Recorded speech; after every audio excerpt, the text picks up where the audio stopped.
Hari ini kita akan membahas sebuah cerita nyata yang mengguncang dunia militer Amerika. Tentang pos kecil yang terjepit di antara tebing-tebing Hindukush. Tempat 53 tentara muda harus bertahan hidup dari gempuran 400 pasukan Taliban. Ini adalah film The Outpost 2020. Dan inilah kisah mereka di PRT Kamdes. Cerita dimulai di suatu malam yang gelap. Helikopter tempur menembus kabut pekat, membawa rombongan prajurit baru menuju medan perang tempur paling berbahaya di Afghanistan Utara. Di antara para pendatang baru, ada Sersan Clint Romesa bersama teman yang lainnya, ada Gallegos, Sekusa, Younger, Kirk, dan lainnya. Mereka akan dipimpin oleh Kapten Keating. Pilots won't come here unless there's red alone. I'll call home when I'm on a bird out of this valley. Until then, don't think about your wives. 1 minute to bringing the boys in and delivered with love. Roger that, Husky 2, this is X-Ray. Thanks for making our troop hole. Suasana sempat mencair ketika para prajurit berbaur. Hey, you fucking pussy. Where am I, fucking cowgirl? Grab your goddamn There's no way I'm going underneath you unless it's fucking made out of titanium. You understand? Begitu pagi menjelang, para tentara baru dibuat kaget melihat sendiri posisi pos PRT Kamdes. Pos ini bukan seperti benteng megah, melainkan terjepit di dasar lembah. Mereka seolah hanya menunggu waktu untuk jadi sasaran empuk. I mean, boys, like they say, freedom ain't free. Get it, Mark. Oh, hello, brother Martin. Yeah, it must be the honkies. Heard someone talking about freedom. Speaking of a black comedy. Hingga muncul insiden kecil. Seekor anjing peliharaan markas hampir dibunuh oleh tentara nasional Afghanistan. Tiba-tiba suara ledakan mengguncang udara.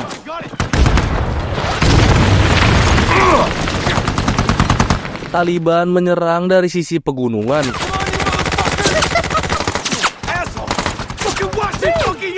Situasi makin kacau saat amunisi habis.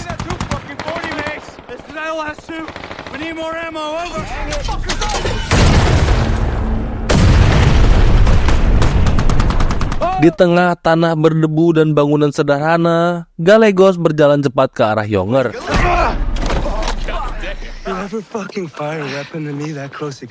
Dan menendangnya karena menembak senjata terlalu dekat dengan wajah Gallegos. We need to keep a good relationship with the locals. Respect keeps us safe. Di tengah itu, Kapten Keating melakukan sesuatu yang tak biasa. Ia mencoba menjembatani hubungan dengan warga lokal. Ia undang para tertua di desa menawarkan kerjasama. Taliban, the ordinary people. Tujuannya sederhana, menjauhkan rakyat sipil dari pengaruh Taliban. Ia bahkan memberi pilihan, berdamai dan dibantu pembangunan, atau mendukung Taliban dan menanggung akibatnya. Para warga akhirnya menurunkan senjata dan mereka menjuluki Kapten Keating sebagai Ahmad, yang berarti yang terpuji. Manana.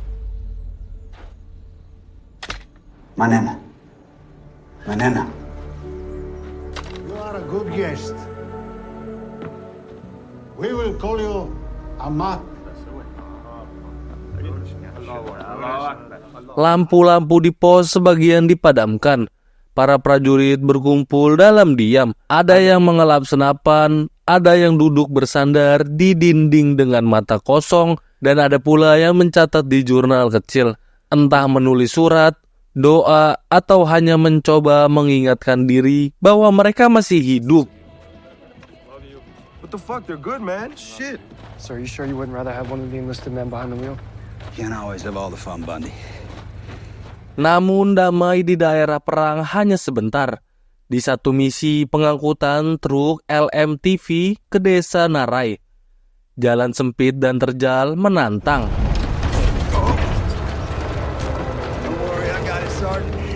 trust you, sir. Just hug these walls. That's a good idea, sir. Oh, I doubt that's true. You don't know my ex-wife.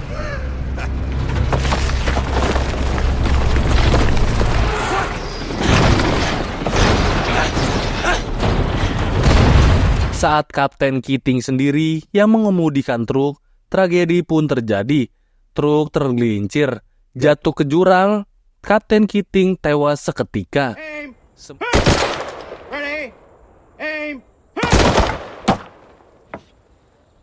Setelah gugurnya Kapten Keating, PRT Kamdes kedatangan pemimpin baru, sosok tegas dan disiplin yang bernama Kapten Yileskas. Lenko's tennis star. She sent him as a gift, if you can believe that.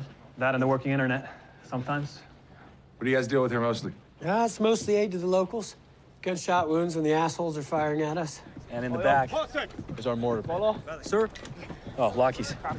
Dalam perjalanan, Yileskas diperkenalkan kepada Lakis, penasihat militer asal Latvia yang diberi tugas membina pasukan nasional Afghanistan. Like I was saying, our mortar pit. Those guys, Thompson, Rodriguez, Breeding. Namun belum genap 1 hari, ia menjejakkan kaki di pos itu. Neraka kecil itu kembali terbuka. Taliban luncurkan serangan mendadak.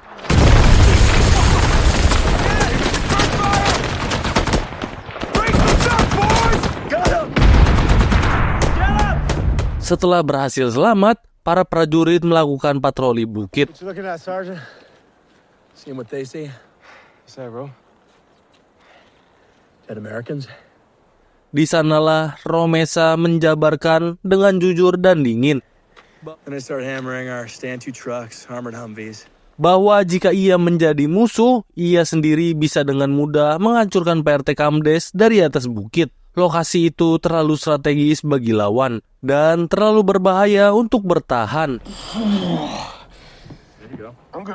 Hari berikutnya tampak tenang, tapi kecurigaan tak pernah benar-benar hilang. Ketika suasana di pos sedikit longgar, Kirk melihat seorang warga lokal memotret dengan ponsel. Gotta be fit around here for when we go hand in hand with these fucks. Insting prajuritnya bekerja. Ia mengejar pria itu dan berhasil menahan. How's it going, man? How you doing? Warning shot! Watch where you're going, you haji fuck. I should fucking wax you. Pria itu bernama Nasir. Di ruang interogasi, ia mengaku dibayar oleh para tetua desa. Bukan untuk kepentingan pribadi, tapi untuk mengirimkan gambar posisi pasukan kepada Taliban. Told us the elders from the camp who paid him to take photos of our camp. Probably for the fucking Taliban. It is important that we find out which elders in Camus paid Nasser. Yileskas pun langsung mengambil langkah berani. Ia memanggil para tertua desa dan menanyakan siapa dalang di balik perintah tersebut. Tapi jawaban tak kunjung datang. Maka Yileskas menahan dana infrastruktur yang dulu dijanjikan Kapten Keating dan berkata, But now I have to hold on to this. And so you help me. Half the Afghan man from the last show are gone. tak lama kemudian Mohammed, sang penerjemah datang ke markas. Wajahnya pucat, suara gemetar. Ia memperingatkan Larson akan datang serangan besar. Bukan sekedar dugaan, tapi bisikan dari warga yang kecewa karena dana pembangunan ditahan. Because every week you tell us the same damn thing. You're always crying. You're always crying wolf. Tapi, seperti kebanyakan petinggi militer, peringatan itu diabaikan dan ancaman pun terus merayap. Thank you. We want to let you know I've done my job. Thank you, Muhammad. Still my second favorite Muhammad. I hate dick jokes. Yeah. Hari itu, tim patroli kembali bergerak. Mereka harus melewati jembatan kayu yang menyeberangi sungai sempit tapi dalam. Kirk, you go. You got it. Younger, on me. Carter dan Kirk di depan, diikuti Kapten Yileskas dan Younger. Embrace the suck, Younger. Yes. Yes, sir. Di tengah jembatan, bom meledak. Yeah. I think they're gonna...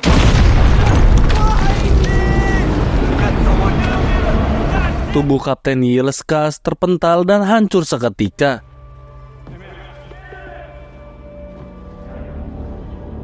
Younger selamat tapi jiwanya remuk.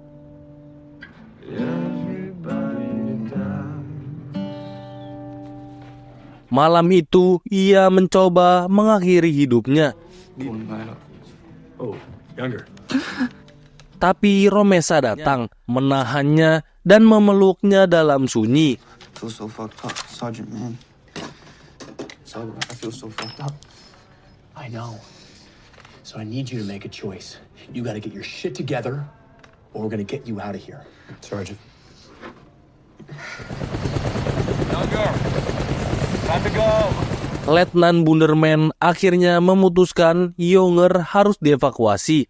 Ia dikirim pulang bersama jasad pemimpinnya.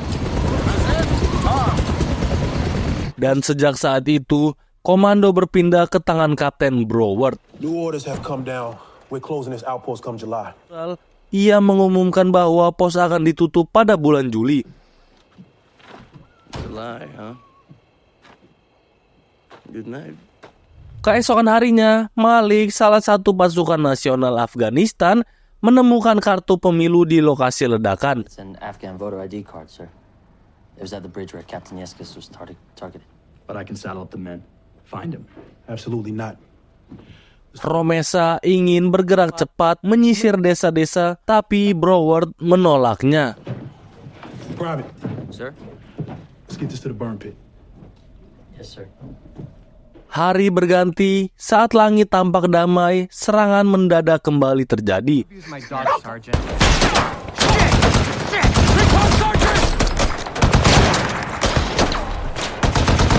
Kali ini Romesa meminta izin untuk membalas. I see movement. Clear to engage. Fuck you. Tapi konflik lain meletup. Broward dan Romesa berselisih. You want your next tour to be in Leavenworth? Yang satu tunduk pada protokol, yang lain didesak realita di lapangan, namun perintah tetaplah perintah. No, sir. President Karzai doesn't want American forces to leave before the Afghan election. Lalu datang berita buruk atas permintaan Presiden Afghanistan. Perintah dari atasan bertahan sampai pemilu selesai dan penutupan digeser ke bulan Oktober.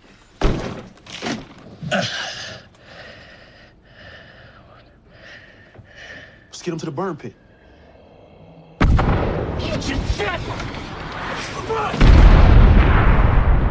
Malam berikutnya menjadi titik balik.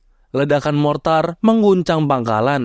Sebuah jenis serangan yang belum pernah terjadi sebelumnya. Siapa pelakunya? Dari mana mortarnya? Tak ada yang tahu pasti. Tapi kecurigaan mulai mengarah ke dalam. Pasukan sekutu bisa saja pengkhianat. They were walking mortars in and at night. Which means there's night vision now, sir. Has this ever happened before? No, sir. Mereka menuduh militer Amerika Serikat telah membunuh seorang gadis muda. So this isn't our job. This girl's been dead for days. Permission to speak. Speak, Sergeant. They killed this girl, sir. And now they're fucking cashing in, sir. I understand, Sergeant. Let me handle this. Masalah bertambah saat anjing milik Skusa menggigit salah satu tertua. It's not so simple. To be bitten by a dog is extremely shameful in our culture. They expect retribution.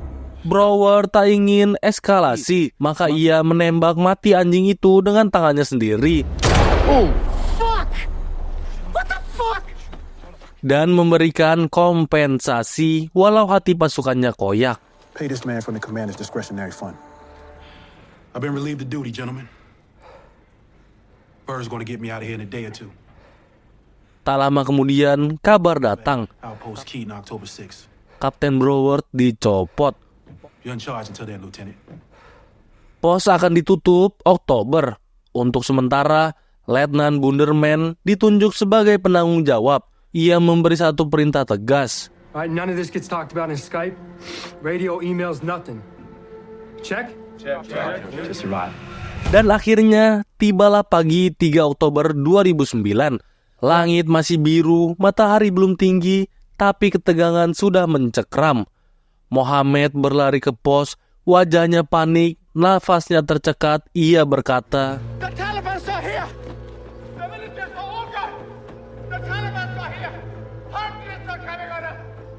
Taliban menyerang dari segala penjuru. Mereka dihujani peluru, mortar menghantam tanah.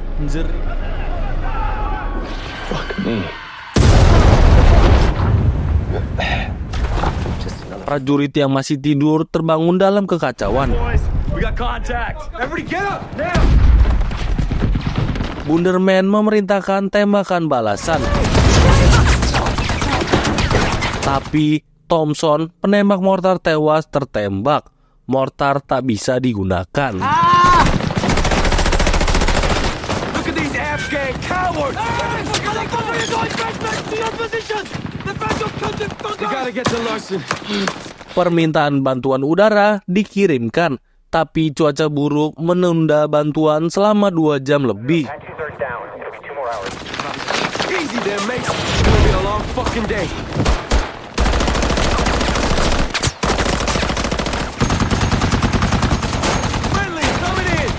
53 tentara Amerika Serikat melawan 400-an pejuang Taliban. Neraka dimulai.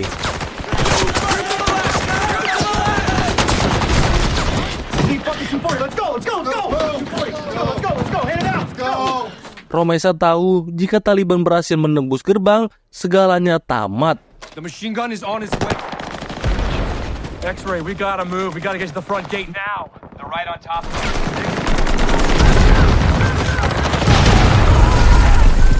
Ia mengumpulkan pasukan, mereka berlari menuju gerbang depan. Dan di sanalah ratusan musuh mulai mendekat.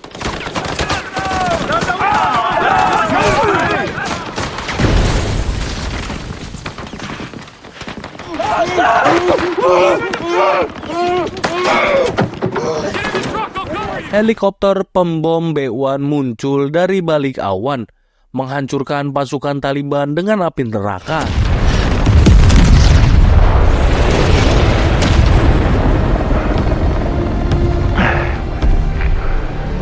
Thank you for your service, man. Mes sudah sekarat, mereka meminta evakuasi udara dan Glad to hear you boys are still breathing. I'm gonna wrangle you some cover. Whoa, the fucking ass! You got mace! We're coming in! Dan akhirnya, Mes berhasil dibawa ke tempat aman dan dirawat oleh Kapten Cordova. There's no birds getting in his after nightfall. It's time to get radical. X-ray, this Black Knight 6 with the QRF. Got eyes on the cop. Over. Roger that, sir. We'll see you soon. Pukul 6 sore, pasukan bantuan berhasil turun. Kapten Portis dan pasukan tanggap akhirnya tiba, mendarat di puncak. Dari atas bukit, mereka melihat PRT Camden sudah hancur. All your men accounted for, Lieutenant? 27 wounded, 7 dead. Dozen ANA severely wounded. Perang pun selesai. Letnan Bunderman melaporkan 27 tentara terluka, 8 orang gugur, belasan pasukan sekutu terluka parah. Dan setelah itu, pos penjagaan PRT Camden resmi ditutup. Mereka yang bertahan diberikan penghargaan atas keberanian yang melebihi batas.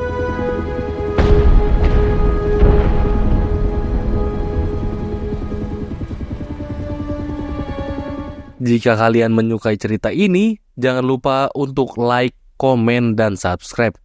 Sampai jumpa di episode selanjutnya, hanya di Gondes Film.